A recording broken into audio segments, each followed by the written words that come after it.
Hoje nós daremos um pequeno salto, porque fica claro para a gente que os evangelhos são a biografia de Jesus, a única confiável. Não, ninguém tem outra fonte, não importa quem.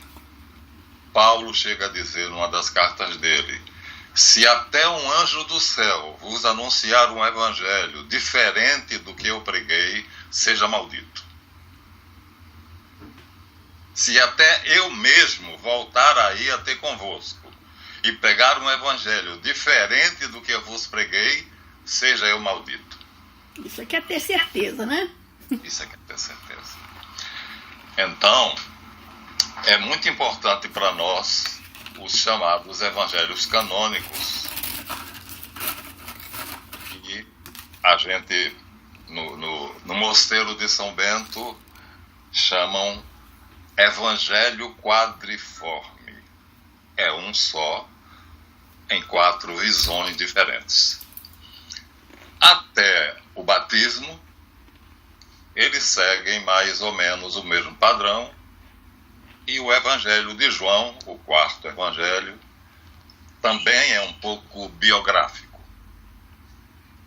A partir do batismo, o Evangelho de João se distancia dos outros e vai se tornar um tratado de teologia com alguns traços da biografia de Jesus, algumas pinceladas da biografia de Jesus, mas vai ser um tratado teológico. Então, fica extremamente diferente. Uma das coisas que as pessoas inteligentes, os acadêmicos, os eruditos, seja lá quem for, dizem, e eu tenho o desprazer de encontrar às vezes pessoas que militam numa igreja, que são catequistas, sacerdotes, que dizem que Jesus não pretendia fundar uma igreja. Eita. Não, ele viveu uma vida como ele achou que era certo, ele era judeu, viveu praticando a religião judaica. Não se esquecem que ele fazia curas em dia de sábado, o que era proibido, ou seja, isso era uma transgressão. Deixou que uma mulher que tinha uma hemorragia, um fluxo de sangue, há 18 anos tocasse nele sendo um rabi, era uma transgressão, e outras cositas más. Em todo caso, fica essa questão. Viveu conscientemente, de uma maneira exemplar, o judaísmo, como nenhum outro homem viveu, e disse a todos que essa era a doutrina excelente, essa era a melhor doutrina para se viver. Claro, dentro de uma perspectiva dele. Por isso, os apóstolos, os discípulos tomaram algumas notas, porque certas passagens, né, do Antigo Testamento, ou até da tradição judaica, ele via de um modo muito próprio. E então isso criou uma idiosincrasia, a visão de Jesus a respeito daquele problema. Mas, se nós formos consultar os livros canônicos, veremos que esta não é a verdade. A partir da famosa passagem de Mateus, já discutida por Jonathan, que diz, 16, 18, Mateus 16, 18, que diz: Pedro, tu és pedra, e sobre esta pedra edificarei a minha igreja. Ele muda o nome de Pedro. A verdade, ele não diz pedra, ele diz Kefas, ou Cefas, que quer dizer rocha, rochedo, que era um dos nomes com que o crente, judeu, ortodoxo, se dirigia a Deus. Geralmente eles se dirigiam a Deus como meu rochedo, a minha rocha, a terra firme onde eu piso. Já é uma coisa interessante ele ter mudado o nome de Simão, porque ele é assim, Simão Bar Jonas. Bar é filho, né? Era o nome de Pedro. Tu és chamado Simão Bar Jonas, serás chamado Quefas. Pronto. Então, e sobre essa rocha edificarei a minha igreja.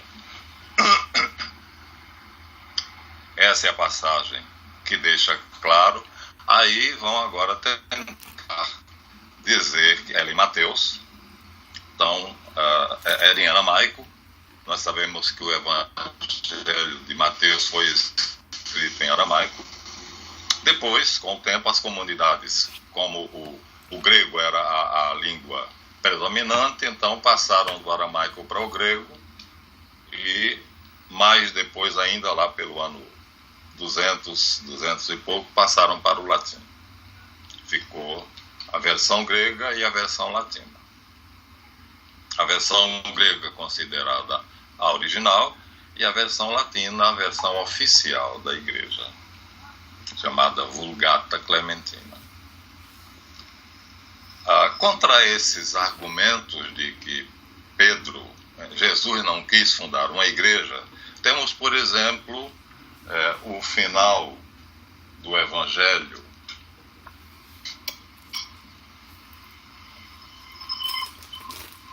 acho que de Lucas, Mateus.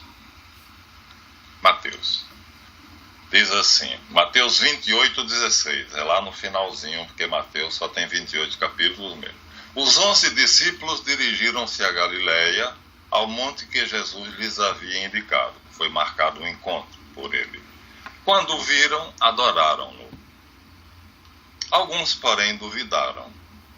Jesus aproximou-se e disse-lhes: todo o poder me foi dado no céu e sobre a terra.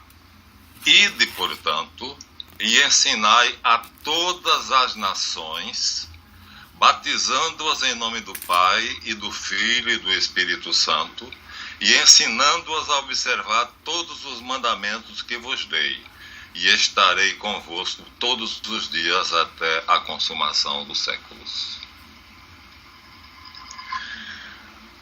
Todas as nações. Ora, ele sabia que aqueles homens que ele estava mandando, 12 e alguns discípulos que foram também, não durariam 100 anos, mais 100 anos. Então, quando ele dá essa ordem, ide a todas as nações, obviamente não serão eles. E estarei convosco até a consumação dos séculos, ou seja, até o fim do mundo. Então, meu Deus, é muito claro de que o que ele está falando é de algo que vai permanecer, que ele sabe que vai permanecer. É a despedida dele. Depois disso, a ascensão aos céus, ele sobe. É a despedida dele. Quer dizer, tem de ser muito parcial para não ver aí a ideia clara de Jesus de que o grupo que ele criou de 12 apóstolos se espalharia e seguiria essa ordem dele. Que havia um líder também, Pedro, tu és pedra, é claro, porque ele diz em algum lugar, Pedro, Satanás pediu ao Pai instantemente para te peneirar, e eu orei para que tua fé não desfaleça. E tu, uma vez confirmado por mim, confirma teus irmãos na fé.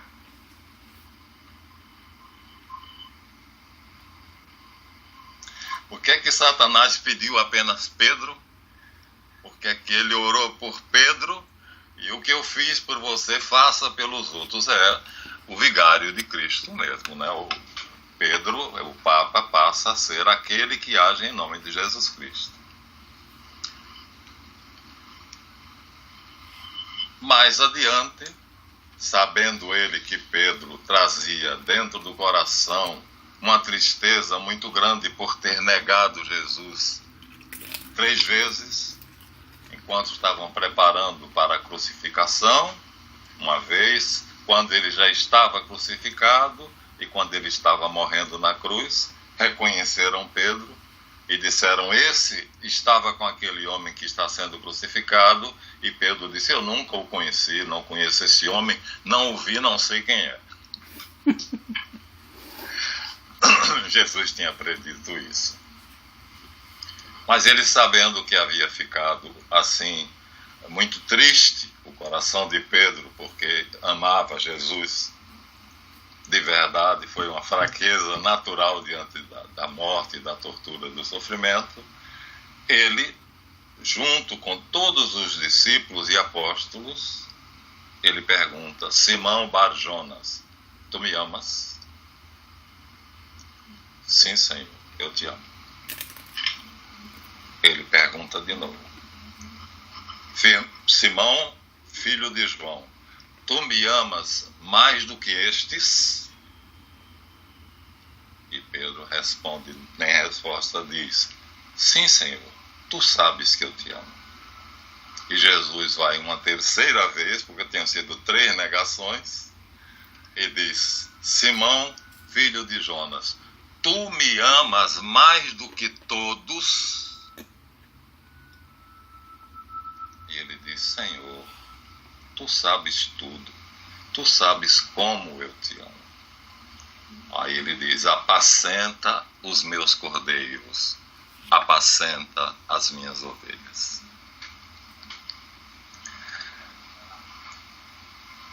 Bom, mas aquela história, né? Quando a inteligência humana, a imaginação e o livre-arbítrio se combinam, então pode-se fazer de tudo.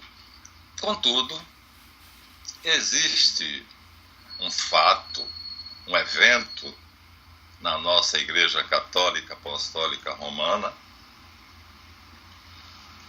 que deixa bem claro que Jesus sabia que estava fundando uma igreja, queria fundar uma igreja, sabia que essa igreja perduraria por omnia saecula saeculorum. Havia um calendário religioso, a festa do Yom Kippur, a festa dos tabernáculos. Então havia as festas da colheita, das luas novas.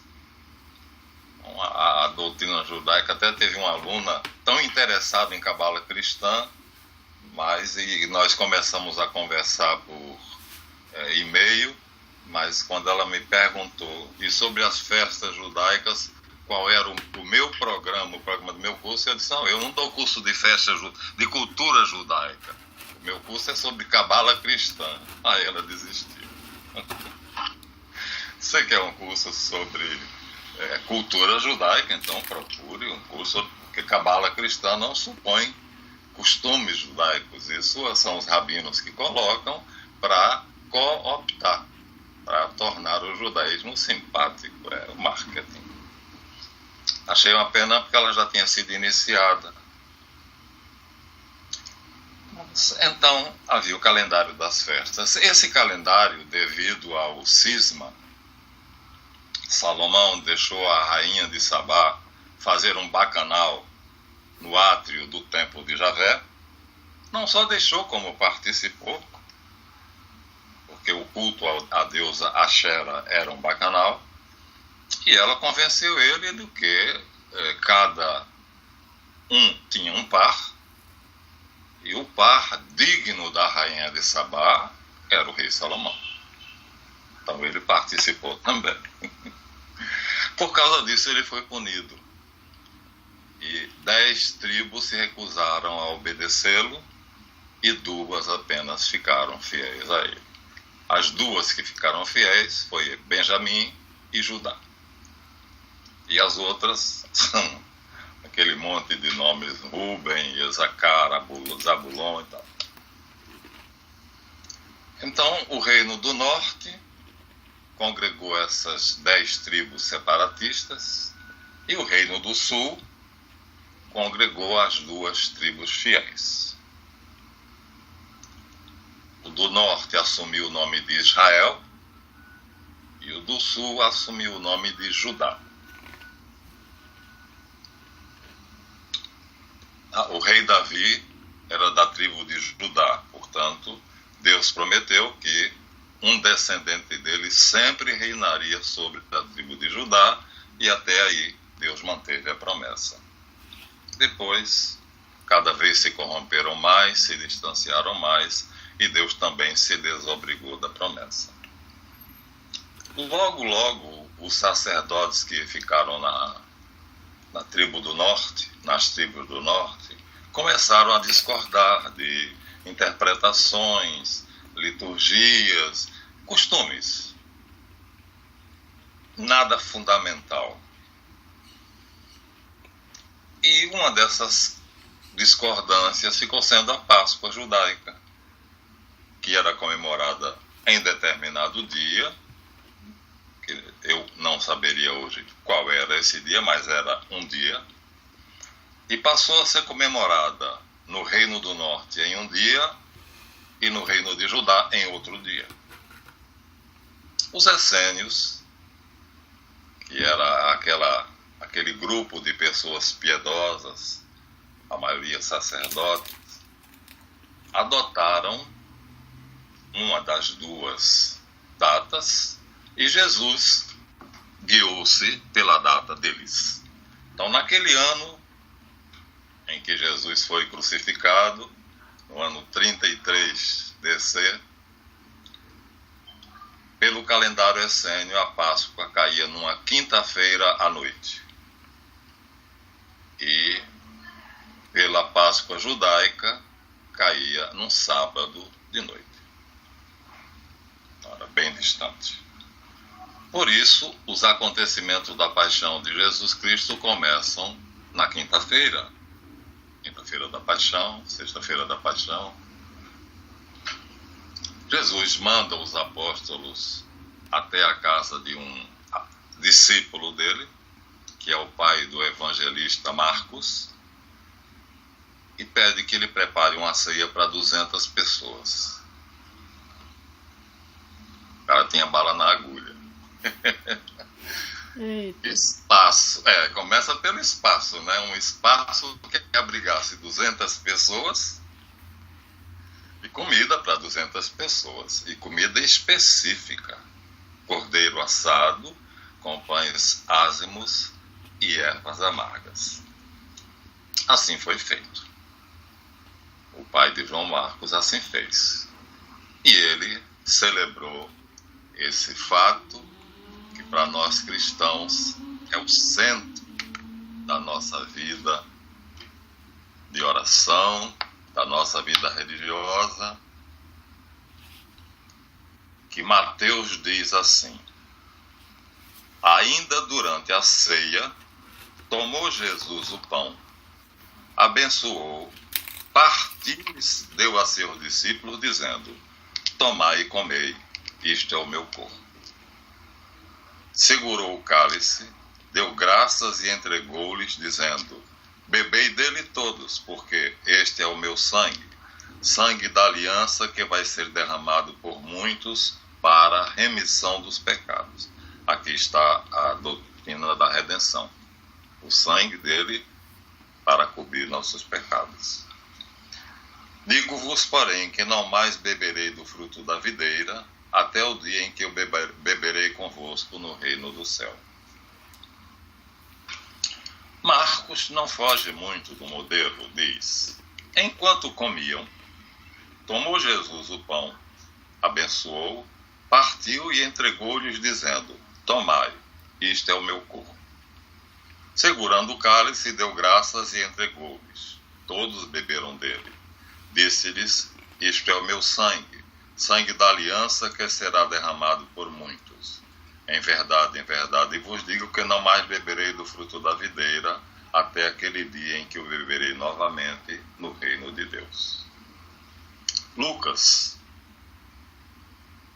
Tomou depois o pão, deu graças, partiu e entregou-lhes, dizendo: isto é o meu corpo, que vai ser dado por vós. Aqui Lucas já diz que ele liga a ceia da quinta-feira ao sacrifício cruento da sexta. Ou seja, o que ele está fazendo aqui tem uma ligação misteriosa com a crucificação da sexta-feira. Do mesmo modo, depois de cear, tomou o cálice e disse: este cálice é a nova aliança em meu sangue, que vai ser derramado por vós. Mas o texto que o padre fala na missa não é nenhum dos três. Porque os evangelhos tomaram uma forma literária bem depois das cartas de Paulo. Paulo escrevia muito bem, falava 8 idiomas, e os primeiros escritos que surgem são as cartas paulinas. Então, na primeira carta a Coríntios 11, de 23 a 25, ele diz: eu recebi do Senhor o que também vos transmiti, a saber, na noite em que foi entregue, o Senhor Jesus tomou o pão e, depois de dar graças, o partiu e disse: isto é o meu corpo que é para vós. Fazei isto em memória de mim. Depois da ceia, tomou igualmente o cálice, dizendo: este cálice é a nova aliança em meu sangue. Todas as vezes que o beberdes, fazei-o em memória de mim. Bom, Paulo acrescenta essa expressão, em memória de mim. Fazei-o em memória de mim. Ou seja, Jesus fez alguma coisa que, na visão de Paulo, Jesus manda que seja feito, como do mesmo modo mandou os discípulos batizarem todas as nações do mundo. Então, tudo dá uma ideia de sequência. Tudo dá uma ideia de organização e continuidade.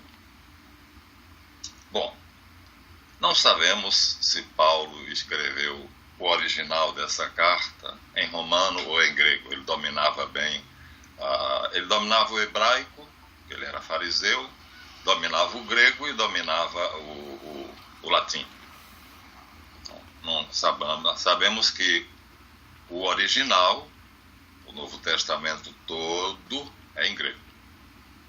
Junto com a tradução dos 70, que é o Antigo Testamento em grego, então nós temos a Bíblia completa em grego, que foi traduzida por São Jerônimo e constitui a Vulgata Romana, a Vulgata Latina. A palavra em grego é anamnese. Quando São Jerônimo traduziu in mei memoriam, ele coloca uma palavra que a assonância em português tem a ver com a palavra memória, mas anamnese não tem a ver com memória. Não é, portanto, somente façam para se lembrarem deste dia, desta hora e deste momento. Não é isso. E isto quase dividiu a Igreja Católica em duas. Eu tive no meio da briga. O centro foi a França, o arcebispo de Dakar, Dom Marcel Lefebvre, quando Paulo VI fez a missa ecumênica, que era uma missa para aproximar os protestantes dos católicos. Ele, vendo as críticas protestantes à Igreja Católica, o Papa Paulo VI, que queria muito ver as duas facções cristãs unidas, ele então fez uma missa nova, que foi chamada mesmo assim, a Missa de Paulo VI. Antes, o padre celebrava a missa de costas para a Assembleia, de frente para o altar. Na missa de Paulo VI, bota-se uma banquetinha assim na frente e o padre celebra a missa de costas para o altar, nas igrejas que tem altar, e de frente para a Assembleia. O texto lido na hora da consagração é o de Paulo, Coríntios. E a palavra anamnese significa precisamente atualizar. Atualizar não é apenas lembrar uma coisa, é torná-la atual, é vivê-la como se estivesse acontecendo naquele momento. Só há uma missa, aquela que Jesus Cristo celebrou quando ele a instituiu na ceia, e todas as outras são atualizações, ou seja, é tornar presente miraculosamente, milagrosamente, pelo poder de Jesus, aquele momento e aquela ação que se refere dramaticamente aos acontecimentos da sexta-feira, que são a paixão e morte de Jesus. Realmente, o arcebispo de Dakar, Dom Marcel Lefebvre, quando viu a missa de Paulo VI, ele disse: fazer isto para celebrar a minha memória. Ele se recusou a celebrar.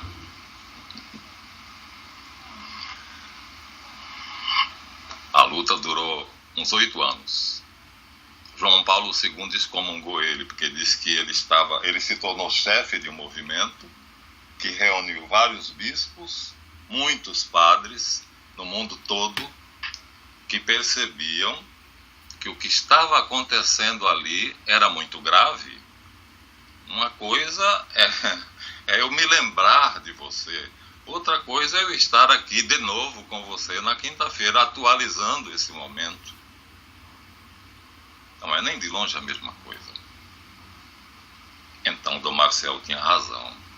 Mas o alemão com cara de mal, na verdade, é um bom coração. O Papa Emérito, né? É o nome dele mesmo? Ratzinger.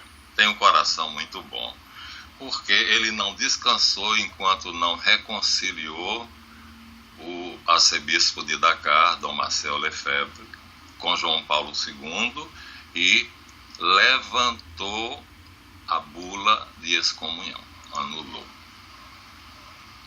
Dom Marcel morreu reconciliado com a igreja. E não fez só isso, ainda fez mais. Fez com que Paulo VI fizesse um decreto no qual todo sacerdote que quiser ler esta parte da missa, interpretando como São Paulo diz aqui, a anamnese como atualização, tem o direito de fazer isto. Então, se o sacerdote quiser dizer em minha memória, ele vai dizer. Se ele quiser usar a expressão grega anamnese, ele vai dizer. Quer dizer, os bispos de cada diocese são obrigados, pelo decreto papal de João Paulo II, a ceder uma hora que exista numa igreja daquela diocese, se houver um padre tradicionalista que queira celebrar a missa de São Pio V, que é assim que foi chamado, ou do Concílio de Trento. É só o padre seguir essa linha e dizer, olha, tem 15 fiéis que querem assistir à missa tridentina, e o bispo terá de combinar um horário com ele para ele celebrar essa missa. E ele vai celebrar assim. Com o passar do tempo, o tempo é remédio para tudo, a poeira baixa, mas Dom Marcel reclamou muito, porque nunca foi chamado por João Paulo II. Ele disse, eu quero ser julgado, eu devo ser julgado porque eu sou desobediente, mas eu quero ser julgado diante do Papa, eu quero que ele me acuse do meu erro. Cara a cara, face to face. Nunca aconteceu. Tudo foi sempre por intermédio do Ratzinger, porque ia ser difícil para João Paulo II sustentar a questão, fazer isto para celebrar a minha memória. Quer dizer, um aniversário você faz para celebrar a memória. Quando a Julinha fizer Vai fazer Qual é a 13. Vai fazer 13. Então, aí, claro, você vai fazer, ela já está bem diferente do que quando você fez o aniversário de 8 anos dela. Mas a missa é exatamente aquele momento e aquele momento único, com todas as pessoas que estavam ali, com Jesus Cristo sendo o celebrante, tudo igual. É a repetição do sacrifício incruento de Jesus Cristo, né, feito, portanto, dramática e simbolicamente, representando o que na sexta-feira ele iria sofrer, né, dramaticamente. Primeiro de que tudo, é muito interessante notar como a gente, por não estar muito perto dos padres, da igreja, da organização em si. Desculpa.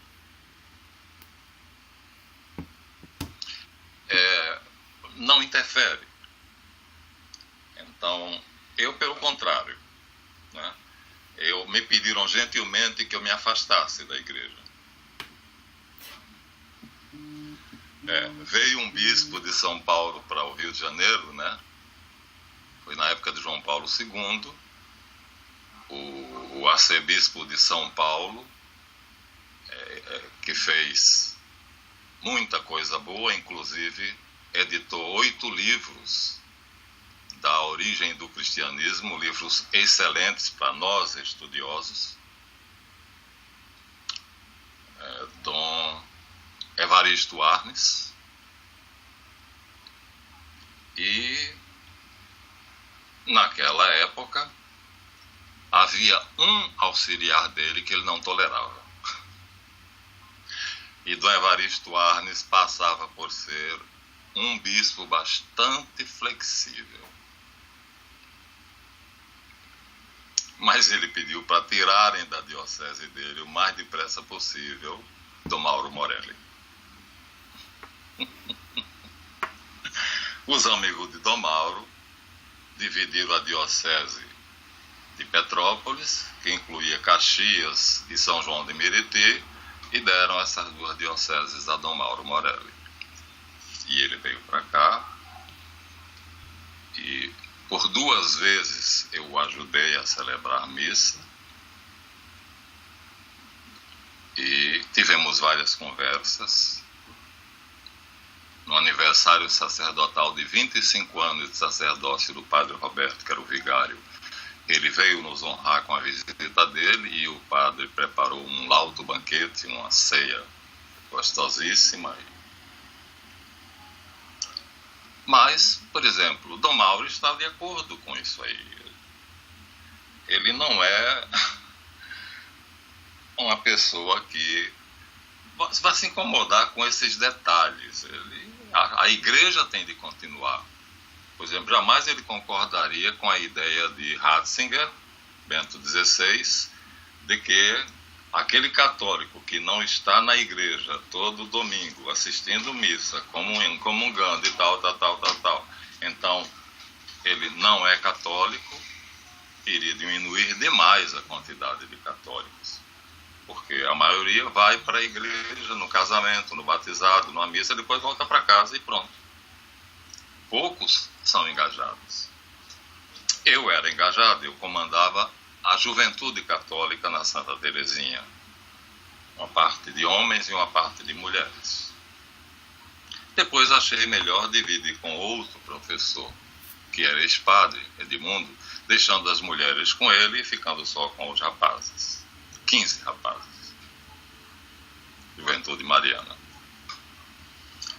E tivemos uma briga muito grande, eu e Dom Mauro. E essa briga culminou numa visita pastoral que ele fez até a igreja. Ele marcou o dia. Aí o padre Roberto pediu que naquele dia, era domingo, eu não fosse. Eu falei, o senhor não está sendo justo comigo. Ele vem por minha causa. Ele não vem fazer visita pastoral coisa nenhuma. Ele vem porque nós escrevemos panfletos e distribuímos por Caxias todo, que ele disse que ia transformar Caxias num barril de pólvora, colocando pobres contra ricos. E eu incorporei a resistência do lado da igreja. O padre José Bodiani, que era monsenhor, pediu auxílio do Vaticano, comunicava ao Vaticano, porque o monsenhor tem privilégios de mandar uma carta para o Papa diretamente.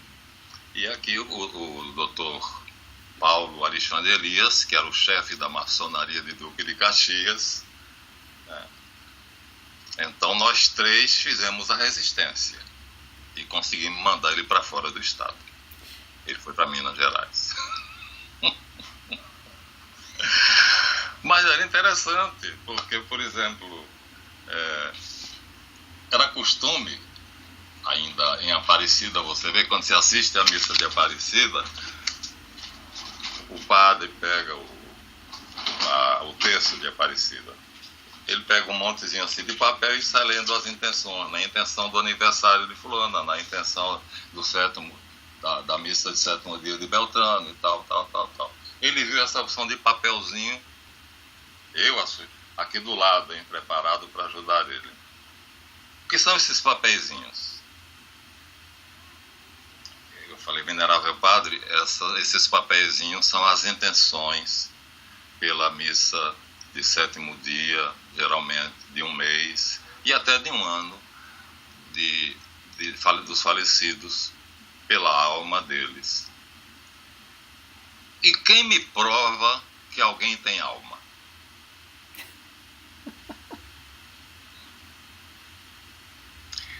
Eu falei, bom, o senhor está me desobrigando de obedecer ao Senhor. Porque a autoridade que eu concedo ao Senhor sobre mim é porque o Senhor é chamado pastor de minha alma. Se eu não tenho alma, o Senhor não é pastor de coisa nenhuma. Então, eu não estou obrigado a lhe obedecer. Assim, cara a cara.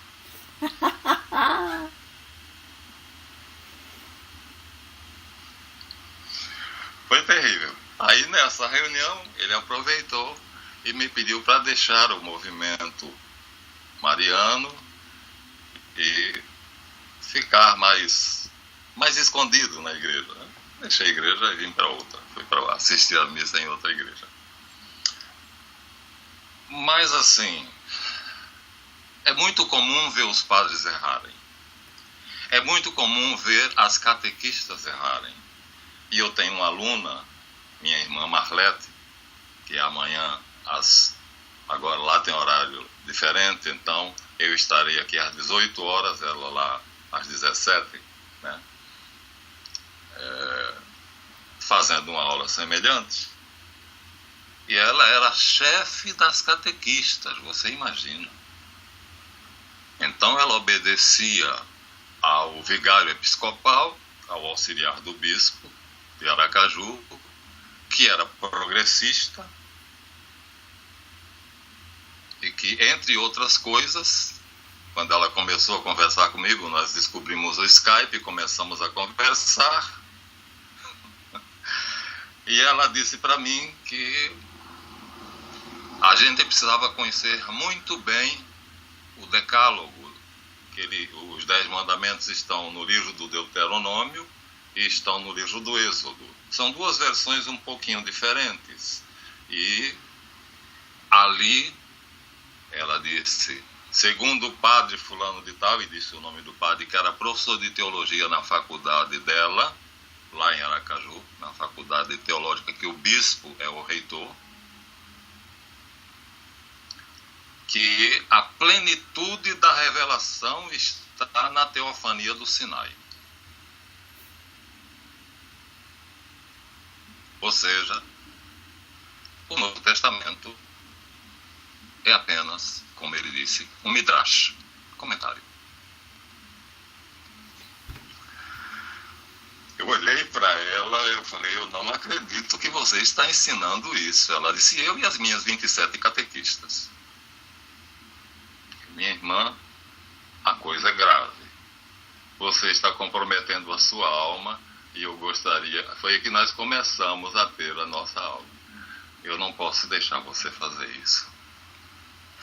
Não posso de modo nenhum. Olha só, se o carnal falou que o Novo Testamento era um recall de fábrica do Antigo, notável, né? O que é que ele disse? Que o carro saiu com defeito, a fábrica reconheceu o defeito e chamou de volta para poder consertar o defeito. Isso foi um dos nossos filósofos que era ateu e se converteu ao catolicismo. Leandro Carnal, ela disse, eu conheço. Então, se o Novo Testamento é apenas um midrash, que é a palavra judaica para comentário,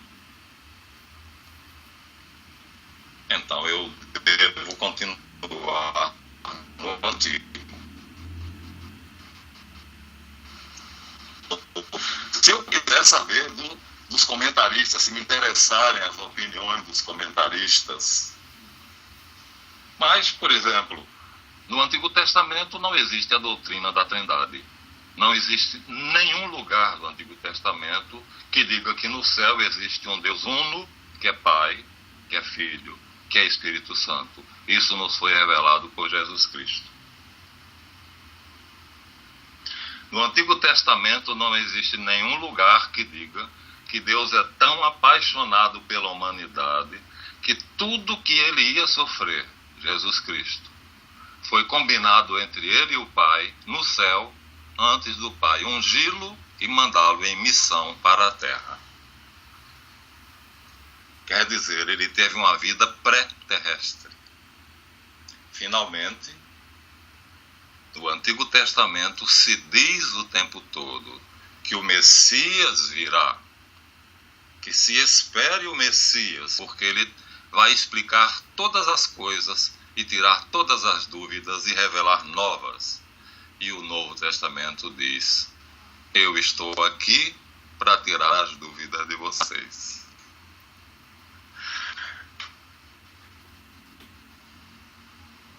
Você dizer, então, que o mais importante é aquele que anuncia que ele vai vir, do que ele dizendo, eu vim e estou aqui entre vocês? Aí eu deixei 2 aulas, quer dizer, 2 dias, como para ela fazer perguntas que ela quisesse. E a partir dessas perguntas, nós começamos a tirar as dúvidas, terminamos fazendo um curso semelhante ao que nós estamos dizendo aqui. Mas você vê, coitadinha, ela não tinha profundidade teológica. O curso de teologia que ela fez, o diretor do curso era um padre apóstata. Porque ao dizer que a teofania do Sinai, né, Deus aparecendo a Moisés e revelando os 10 mandamentos, né, é o ponto máximo, a culminância da relação da humanidade com Deus. Deus tocou a humanidade no seu momento maior. Então vamos voltar a Moisés, não a Jesus. Nossa Senhora. Ela caiu em si. Eu comecei pelo credo. Começamos a ver o credo.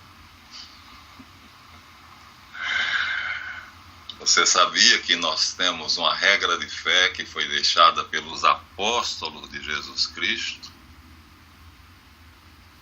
Creio em Deus Pai Todo-Poderoso, Criador do céu e da terra, e em Jesus Cristo, seu único Filho, e no Espírito Santo. Então, se você está no Antigo Testamento, você não tem essa fé, porque lá não diz isso. Foi Jesus quem disse e os apóstolos que escreveram. Hoje, tadinha, ela já entregou o lugar.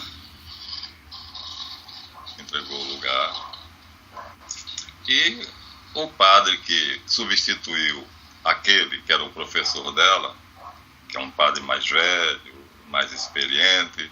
Até já conversou com ela sobre Javé ser o demiurgo e não o Deus verdadeiro. Ela diz que ele é bem flexível. Conversando com ele, eu disse que ele tinha umas ideias diferentes, ele me chamou para voltar, eu disse que não dava. E falei, uma das coisas que a pessoa que está me instruindo passa, e essa pessoa é um estudante de teologia, que fez 2 cursos de teologia, um no Mosteiro São Bento e outro na Católica de Petrópolis, e uma das coisas que essa pessoa ensina é que Javé não é Deus Pai verdadeiro, o Deus de Jesus Cristo. Javé é o Deus de Moisés. Ele disse, pois é, o Egito tinha muitos deuses. Moisés, entre esses, escolheu Javé. Podia ter escolhido outro. Então,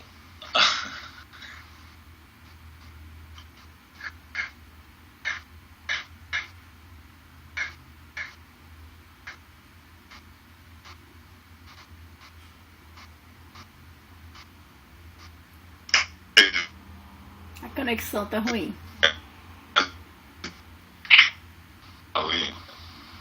quer que eu termine então? Agora continua. Agora voltou. O padre João Luiz, vigário da Igreja Santa Teresinha do Menino Jesus, na missa da Quinta-feira Santa, ele começou falando da tentação de Jesus. Para chegar até a paixão, ele começou pela tentação. Batismo, tentação, paixão. Mas ele disse que não acreditassem que o diabo foi lá pessoalmente tentar Jesus Cristo, não. Aquilo eram dúvidas que surgiram na cabeça de Jesus. Eita. O povo ficou em polvorosa. A igreja toda ficou em polvorosa. Quando o padre acabou a missa, pegou o carrinho dele e foi embora, a assembleia toda foi para um salão de festas à parte, e eu, como fazia parte do movimento eclesial, da administração da igreja, fui também. E eles queriam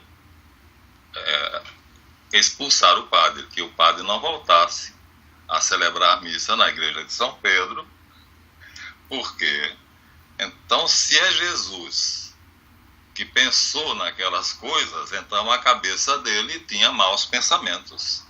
Se a cabeça dele tinha maus pensamentos, então ele pecava, porque ele pensava coisas más. E aí o diabo não existia, foi apenas um objeto de imaginação de Jesus e nosso. Em suma, eu fui encarregado, eu pedi que eles não fizessem nada até que eu falasse com o padre. Aí eu fui na casa do padre João Luiz, disse o que aconteceu depois da saída dele, e ele foi na estante dele e tirou um livro bem grande, que era as atas dos concílios ecumênicos desde o concílio de Nicéia.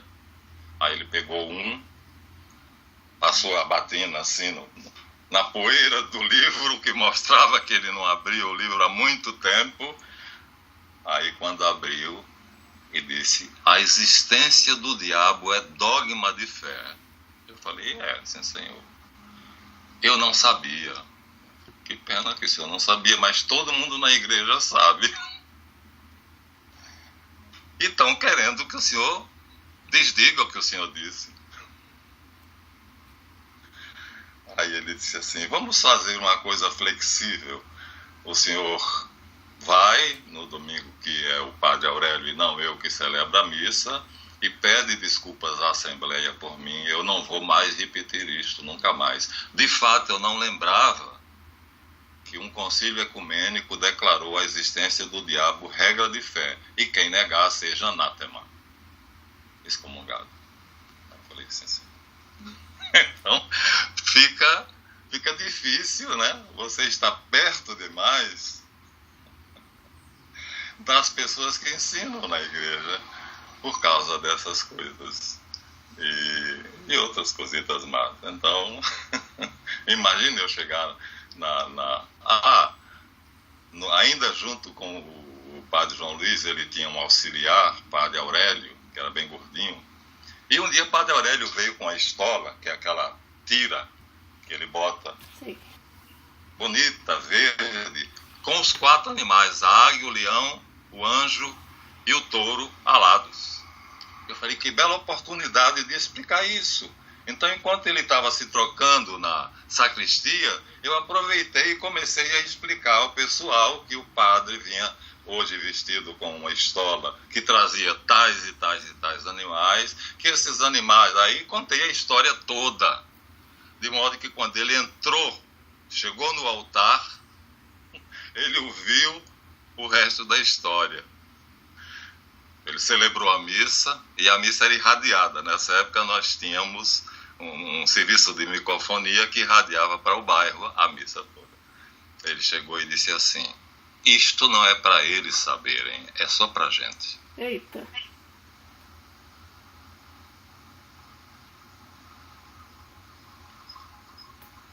Nossa, que dureza, que dor. Uma lástima, né? Uma pena. Então, graças a Deus eu continuo militando, né, nessa igreja católica, apostólica, romana, até que ele venha. Com esse pensamento que todo dia eu renovo. 8 horas da manhã de uma segunda-feira, quando eu fui fazer a cirurgia no coração, que o anestesiologista já estava na sala de cirurgia, o cirurgião veio até o quarto, eu já estava todo preparado, todo raspado, todo pronto, na maca, e ele falou assim, tá animado? Eu falei, tô sim, senhor. A gente já tinha conversado antes, que ele é muito legal. Ele disse, ó, não se preocupe, porque nunca um paciente meu ficou na mesa de cirurgia. Sim, senhor. Vai dar certo. Eu falei, já deu certo. Por que, doutor? Se eu me for, vou ficar nos braços de Cristo.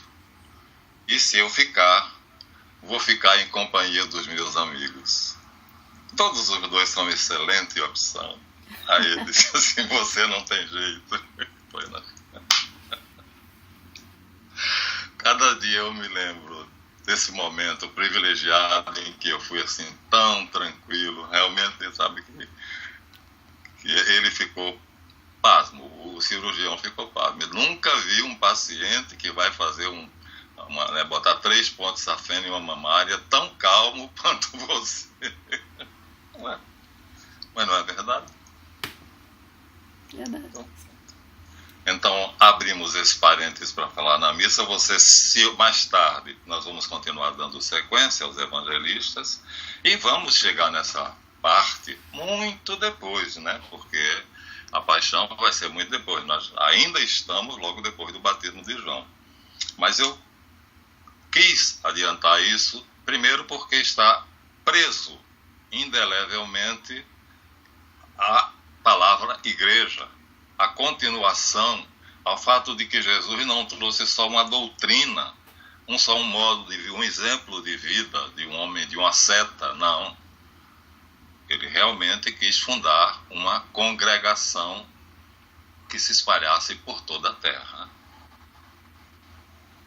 Então, isso está ligado.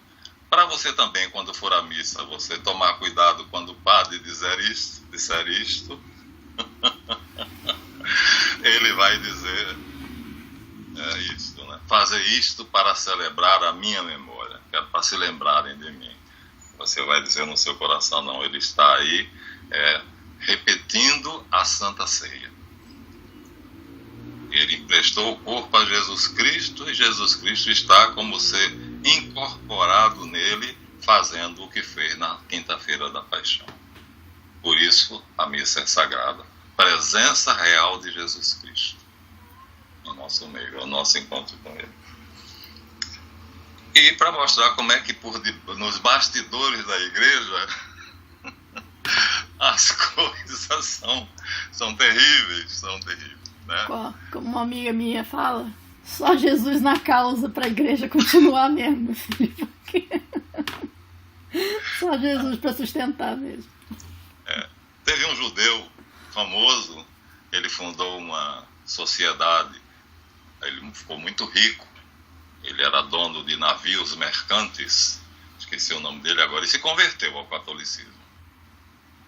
Ele era sócio de um católico, e o católico português em Veneza fazia tudo para converter o amigo, mas não conseguia. Até que o amigo disse que ia tirar férias. E disse que o primeiro lugar que iria visitar era o Vaticano. Aí o católico despediu o amigo. Mas quando o amigo chegou com um crucifixo, um rosário pendurado no pescoço, abraçou ele: meu amigo, me batizei, meu nome de batismo agora é fulano de tal. Aí, isso está na biografia da pessoa, tá? E é um judeu. Aí ele disse ao amigo: você esteve no Vaticano? Ele disse: estive. Tem certeza? E sim, foi lá que eu me batizei. E viu tudo no Vaticano, vi a bagunça dos papas, dos cardeais, a corte pontifícia é uma carnavália. Mas e como você se batizou? Ele disse que a minha religião, o judaísmo, reúne e coloca na liderança as maiores inteligências e os homens mais íntegros. E não consegue ter o sucesso e o número de pessoas que a Igreja Católica tem. Cheguei à conclusão, então, que não são aqueles homens que dirigem ela, mas o Espírito Santo. Que bonito.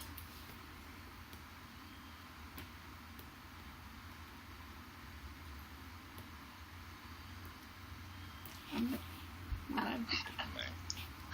Até a próxima, se Deus quiser. Um bom fim de semana. Igualmente. Amém.